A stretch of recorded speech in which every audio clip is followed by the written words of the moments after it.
аловуддин абдуллоев ҳунарманд ва ҳаҷвнигори шинохтаи тоҷик даргузашт.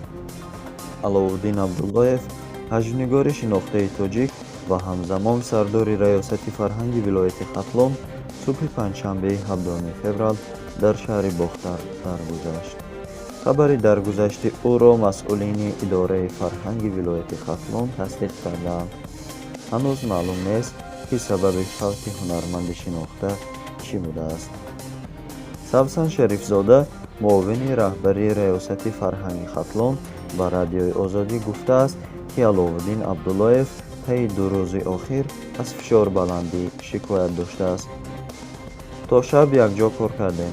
манро то истгоҳ дар мошинаш бурд. ҳолаш хуб буд, гуфтааст ҳамсӯҳбати радиои озодӣ. аловуддин абдуллоев 57 сол дошт ва зодаи шаҳри Бохтар ва хатмкардаи донишкадаи фарҳангӣ ба номи Мирзо Турсунзода буд ва солҳо дар театри шаҳри Бохтар кор мекард. ин театр вижагиҳои худро дошт ва маҳз ин вижагӣ, ки бо номи театри як ҳунарманд маъруф аст, исми аловуддинро дар миёни мухлисони ҳаҷв маъруф гардонд. вай саҳнаҳои шӯху ҳазлееро ба тамошо мегузошт, ки иҷрои чанд қаҳрамонро танҳо худаш ба ӯҳда дошт. аловуддин абдуллоев то кунун дар даҳҳо намоишномаҳои театрӣ ва филмҳои ҳунарӣ нақш офаридааст.